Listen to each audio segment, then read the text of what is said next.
Hello viewers, আসসালামু আলাইকুম। কেমন আছেন সবাই? আলহামদুলিল্লাহ আমি বেশ ভালো আছি। আর আশা করি আপনারা সবাই যে যেখান থেকে আমার আজকের এই ভিডিওটা দেখতেছেন সবাই খুবই ভালো আছেন। তো আজকে আমি এমন একটা ভিডিও নিয়ে চলে আসছি যা কিনা অনেকেরই অজানা। আজকে আমি শেয়ার করব খাওয়া ছাড়াও আমরা লবণ কি কাজে ব্যবহার করতে পারি। হ্যাঁ, টিপস নাম্বার 1 আমি এখানে আজকে 13টি লবণের ব্যবহার আপনাদের সাথে শেয়ার করব। আশা করি আমার এই 13টি টিপসই আপনাদের খুবই ভালো লাগবে। তো প্রথমেই একটা বাটিতে আমি নিয়ে নিলাম ট্যাপ থেকে একদম নর্মাল পানি, আর এই পানির মধ্যে দিয়ে দিয়েছি 1 চা চামচ লবণ। এটা খাওয়ার লবণ। তো এই খাওয়ার লবণটা দিয়েই আমি এখন ভিজিয়ে নিচ্ছি মাছ। আপনারা মাছের পরিবর্তে মাংসও ভিজিয়ে নিতে পারেন। নর্মাল ট্যাপের পানি দিয়ে আমরা যখন মাছ বা মাংসটা ভিজাই সেখানে যদি আধা ঘন্টা সময় লাগে বা 30 মিনিট সময় লাগে, আমরা যদি 1 চামচ লবণ দিয়ে দিই তাহলে কিন্তু সময়টা আমাদের অর্ধেক লাগবে। খুব দ্রুত কিন্তু এই বরফটা ছেড়ে যাবে। এই টিপসটা কিন্তু আপনারা ফলো করে দেখতে পারেন, খুবই উপকারী। আমাদের সময়ও বাঁচে, আর হঠাৎ আসা মেহমানদের কিন্তু আমাদের আর আপ্যায়ন করতে কোনো অসুবিধা হয় না। Tips number 2। তো টিপস নাম্বার 2 হচ্ছে আমি এখানে একটা বালতিতে নর্মাল পানি নিয়ে নিচ্ছি, আর পানিতে দিয়ে দিব 1 চা চামচ লবণ। তারপরে আমি যেটা দিব হচ্ছে একটা জিন্সের প্যান্ট। জিন্সের প্যান্ট প্রত্যেকের বাসায় কিন্তু থাকে, আর যে বাসায় ছেলে মানুষ আছে তো সে বাসায় কিন্তু জিন্সের প্যান্ট থাকবে। আর জিন্সের প্যান্টটা পরিষ্কার করাও কিন্তু খুব কঠিন, সব কাপড়ের চেয়ে কিন্তু জিন্সের প্যান্টটা পরিষ্কার করা কঠিন। তো সেক্ষেত্রে আপনারা যখন পরিষ্কার করবেন তার আগে যদি একটা বালতিতে লবণ মিশিয়ে এই জিন্সের প্যান্টটাকে 30 মিনিট ভিজিয়ে রাখেন, নিজের থেকেই কিন্তু ময়লাটা উঠে যাবে। পরে কিন্তু আপনি হুইল পাউডার দিয়ে এটাকে পরিষ্কার করে নিতে পারবেন অল্প সময়ের ভিতরে, কষ্ট ছাড়া। Tips number 3। তো পেঁপে কাটার সময় দেখা যায় যে পেঁপের গা থেকে একটা কষ বের হয়, আর এই কষটা কিন্তু যাদের অ্যালার্জি আছে তাদের কিন্তু চুলকায়। তো সবার আবার চুলকায় না, তো যাদের চুলকায় তারা কিন্তু এই টিপসটা অবশ্যই ফলো করতে পারেন। কারণ আপনি যদি একটু লবণ মিশ্রিত পানিতে পেঁপেটা কাটার সময় কেটে একটু ভিজিয়ে রাখেন তাহলে কিন্তু আপনার হাতটাও চুলকাবে না, আর পেঁপের গায়ের যে এক্সট্রা এই কষটা আছে সেটা কিন্তু আর থাকবে না। তো দেখতেই পাচ্ছেন আমি একটা বাটিতে কিন্তু পানি নিয়ে নিয়েছি, আর পানিটার মধ্যে সামান্য পরিমাণ লবণ মিশিয়ে নিব। তারপরে আমি পেঁপেগুলোকে কেটে রেখে দিব। আর যদি খুব বেশি চুলকায় হাতটা তাহলে কিন্তু আপনি চাইলে একটু পরপর হাতটাকে এই লবণ মিশ্রিত পানির মধ্যে ভিজিয়ে নিতে পারেন, তাহলে দেখবেন একদম সাথে সাথেই কিন্তু আপনার হাতের এই চুলকানিটা চলে যাবে। আর তখন কিন্তু অনেক বেশি পেঁপে কাটলেও কিন্তু আপনার হাতটা আর চুলকাবে না। এইটা একদম 100% আপনারা একবার ট্রাই করে দেখবেন, খুবই উপকারে আসে এই টিপসটা। যারা আমার চ্যানেলটা নতুন ভিজিট করতেছেন এখনও চ্যানেলটা সাবস্ক্রাইব করেননি, আমার চ্যানেলটা সাবস্ক্রাইব করে সাথে থাকা বেল আইকনটা অল করে দিবেন। তবে আমি পেঁপেটা কেটে নিয়েছি, তারপর লবণ পানিতে 2 মিনিটের মতো একটু ভিজিয়ে রেখে তারপর এটা রান্না করে নেব। তো টিপস নাম্বার 4। রান্নাঘরের সিঙ্কটা এত বেশি আমরা ব্যবহার করি আর এত বেশি এটা ময়লা হয়, তো এই ময়লাটা দ্রুত কাটানোর জন্য কিন্তু আমরা একটা স্ক্রাবারের মধ্যে নিয়ে নিতে পারি একটু পেস্ট। তো পেস্টের সাথে কিন্তু আমি এখন দিয়ে দিব হচ্ছে খাওয়ার লবণ। তো এই খাওয়ার লবণ আর পেস্টটা আমি মিশিয়ে এখানে কোনো প্রকারের হুইল পাউডার বা ভিম লিকুইড ব্যবহার করব না, জাস্ট শুধু পেস্ট আর হচ্ছে লবণটা দিয়েই আমি সিঙ্কটা পরিষ্কার করে নিব। অবশ্যই সিঙ্কটা পরিষ্কার করার সময় চেষ্টা করবেন একটা সফট স্ক্রাবার ব্যবহার করার জন্য, কারণ সব সময় যদি আমরা টিনের স্ক্রাবার দিয়ে এই সিঙ্কটা পরিষ্কার করি তাহলে কিন্তু সিঙ্কের যে একটা সৌন্দর্য ভাব সেটা কিন্তু চলে যায়। আর আপনি একবার ট্রাই করে দেখবেন লবণ আর হচ্ছে পেস্ট দিয়ে কত দ্রুত আর কত সুন্দর এই সিঙ্কটা পরিষ্কার হয়ে যায়। তো আশা করি টিপসটা আপনাদের উপকারে আসবে।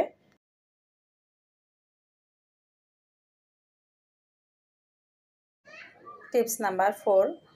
যাদের দাঁত হলুদ তো বা দাঁত দিয়ে রক্ত পড়ে তারা কিন্তু পেস্টের সাথে সামান্য পরিমাণ লবণ মিশিয়ে দাঁত মাজতে পারেন, তাহলে কিন্তু আপনাদের যে দাঁতের মধ্যে হলুদ ভাব থাকে সেটাও আর থাকবে না, আর হচ্ছে যেটা দাঁত দিয়ে রক্ত পড়ে সেটাও থাকবে না। আর দাঁতের ব্যথাও কিন্তু অনেকটা নিরাময় হয় যদি আপনি লবণ মিশিয়ে যদি দাঁত মাজতে পারেন, খুবই উপকারে দেয়। আশা করি টিপসটা আপনাদের ভালো লাগবে। তো টিপস নাম্বার 6। তো স্টিলের গ্লাস প্লেট বাটি যাই হোক না কেন দেখা যায় যে অনেক দিন না মাজলে এই গ্লাসগুলা বা স্টিলের জিনিসগুলা অনেক ময়লা হয়ে যায়, লালচে হয়ে যায়। তো সেক্ষেত্রে কিন্তু আপনি চাইলে সামান্য পরিমাণ লবণ নিয়ে স্টিলের গ্লাস, বাটি, প্লেট যাই হোক না কেন শুধু লবণ দিয়েই কিন্তু একদম চকচকে করে নিতে পারেন।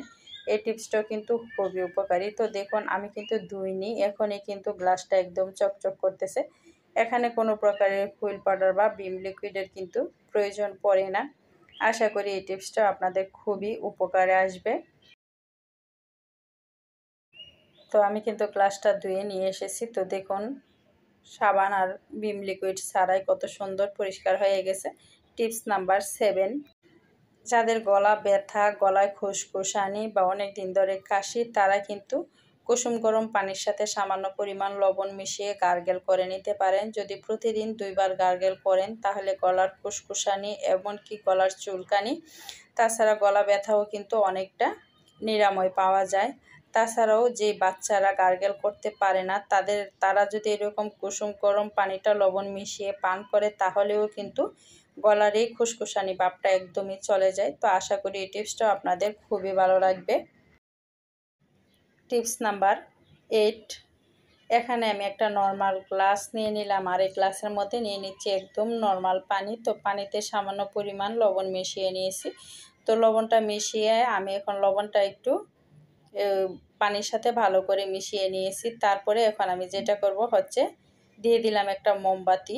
তো অনেক সময় দেখা যায় মোমবাতিটা দ্রুত গলে যায় আর এতে করে কিন্তু অপচয়ও হয়, আর উপর দিক দিয়ে দেখা যায় যে মোমবাতিটা গলে গলে নিচ দিয়ে পড়ে যায়। তো মোমবাতি ধরানোর আগে বা বাজার থেকে নিয়ে আসার পর যদি আপনি বাসায় এনে এরকম লবণ মিশ্রিত পানিতে মোমবাতিটাকে 10 মিনিটের মতো ভিজিয়ে রাখেন তাহলে কিন্তু এই অপচয় রোধ থেকে অনেকটাই বেঁচে যাবেন। তো টিপস নাম্বার 9, শীত হোক বা গরম, যাদের অনেক কাশি হয় আর ওয়েদারের সাথে সাথেই কিন্তু আমাদের এই ঠান্ডা কাশিটা একটু বেশি দেখা দেয়। আর কাশি যখন হয় দেখা যায় যে আমরা যখন রাতে ঘুমাতে যাই বা দিনের বেলা ঘুমাতে যাই, যখন চোখটা লেগে আসে তখনই কিন্তু কাশিটা খুব বেশি পরিমাণ বেড়ে যায়, তখন কিন্তু আর আমাদের ঘুম হয় না আর এটা খুবই অস্বস্তিকর বিষয় হয়ে দাঁড়ায়। তো আপনি যখন খুব বেশি কাশি হবে, যদি এই সামান্য পরিমাণ 1 চিমটি, বলতে 1 চিমটি নিতে হবে, 1 চিমটি পরিমাণ নিয়ে আপনার জিহ্বার মধ্যে দিয়ে দেন একদম কাঁচা লবণ। এটাকে কোনো বাজারও প্রয়োজন নেই। এই কাঁচা লবণটা দিয়ে দেওয়ার ফলে দেখবেন আপনি যে কাশির জন্য ঘুমাতে পারছেন না, তাহলে কিন্তু আপনার কাশিটা একদমই চলে যাবে। আপনি একদম নিশ্চিন্তে সারা রাত ঘুমাতে পারবেন, আপনার কাশিটা একদমই থাকবে না। এই টিপসটা আমি কিন্তু অনেকবার অ্যাপ্লাই করেছি আমার নিজের জন্য।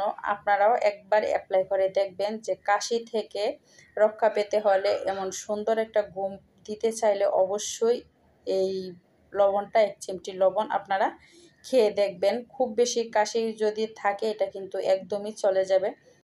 আশা করি এই টিপসটাও আপনাদের খুবই ভালো লাগবে। টিপস নাম্বার 10, এখন কিন্তু প্রচণ্ড গরম আর এই গরমের মধ্যে কিন্তু অনেকেরই আছে খুব বেশি ঘাম হয়। তো ঘামের সাথে সাথে কিন্তু আমাদের শরীর থেকে লবণ পানিটা বেরিয়ে যায় আর তাতে কিন্তু দেখা যায় যে আমাদের শরীরটাও দুর্বল হয়ে গেছে। তো আমরা যদি এরকম একদম নর্মাল পানি নিয়ে নিই, তো নর্মাল পানির সাথে সামান্য পরিমাণ লবণ মিশিয়ে নিই, তবে সামান্য পরিমাণ বলতে একটু পরিমাণের লবণটা বেশি নিতে হবে, যেহেতু লবণ পানি তৈরি করব তো সেজন্য তো লবণটা একটু বাড়িয়ে নিতে হবে।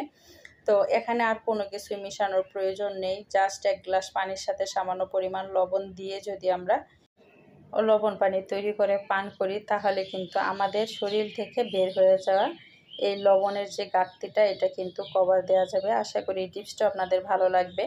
টিপস নাম্বার 11, আমাদের বাসায় কিন্তু কম বেশি এরকম দেখা যায় যে তেলাপোকা, পিঁপড়া এরকম ঘোরাফেরা করে। তো আমরা যখন ঘর মুছি, তো ঘর মোছার সময় যদি আমরা ঘর মোছার যে পানিটা আছে সেই পানির সাথে একটু লবণ মিশিয়ে তারপরে ঘরটা মুছি, তাহলে কিন্তু আমাদের ঘরের এরকম পিঁপড়া বা তেলাপোকা চলাচল করবে না আর এগুলা দেখাও যাবে না। কারণ লবণ কিন্তু খুব ভালো কাজ করে পিঁপড়ির জন্য, পিঁপড়ির ওষুধের জন্য। তো এই টিপসটা ফলো করে দেখবেন, তারপরে কিন্তু আপনারা ঘরগুলো মুছে নেবেন, দেখবেন ঘরের কোথাও কিন্তু পিঁপড়ে আর চলাচল করছে না। তারপরে কিন্তু নিশ্চিন্তে এখানে সেখানে খাবার থাকলেও আর কোনো রিস্ক থাকবে না যে পিঁপড়ে আসবে। আশা করি এই টিপসটাও আপনাদের ভালো লাগবে। টিপস নাম্বার 12, রান্না করতে গেলে দেখা যায় যে আমাদের হাতে তেল ছিটে পড়ে, তাছাড়াও কিন্তু অনেক সময় তেল ছিটা ছাড়াও হয়তো বা কোনো কড়াই বা পাতিলের ছেঁকা লাগে, সেক্ষেত্রে কিন্তু প্রচুর জ্বালা করে আমাদের হাত। তো সেক্ষেত্রে সামান্য পরিমাণ পানির মধ্যে সামান্য পরিমাণ লবণ নিয়ে নেবেন। তার সাথে আপনি চাইলে কিন্তু অ্যাড করতে পারেন সেভলন। তো আমি এখানে সেভলন দিয়ে দিলাম, আপনারা চাইলে এখানে ডেটলও দিতে পারেন। আর ডেটলটা বা সেভলনটা না দিলেও কোনো সমস্যা নেই, শুধুমাত্র লবণ দিয়েই কিন্তু এই কাজটা করা যাবে। তারপর আমি সামান্য পরিমাণ সেভলন দিয়ে দিলাম, দিয়ে ভালো করে লবণ, সেভলন আর পানিটার সাথে একসাথে মিশিয়ে নিলাম। তারপরে হচ্ছে আমার যেখানে সেকা লাগবে বা যেখানে আমার তেলটা পড়বে, তো সেখানে যেখানে জ্বালা হবে এরকম একটু কটন নিয়ে, তো কটনের পানিটাকে ঝরিয়ে তারপরে যদি এই জ্বালা পোড়া করা স্থানে আপনি একটু ডলে দেন, তাহলে কিন্তু একদম সাথে সাথেই কিন্তু এই জ্বালা পোড়াটা বন্ধ হয়ে যাবে। তাছাড়া কিন্তু আপনার গালে বা মুখে যদি কোথাও ব্রণ থাকে, তো সেখানেও কিন্তু এই টিপসটা আপনি অ্যাপ্লাই করতে পারেন। এটা কিন্তু খুবই কার্যকরী। এটার ভিতরে কোনো জীবাণু থাকলেও কিন্তু একদম চলে যাবে। তো তারপরে টিপস নাম্বার 13, এখানে একটা বাটিতে পানি নিয়ে নিলাম।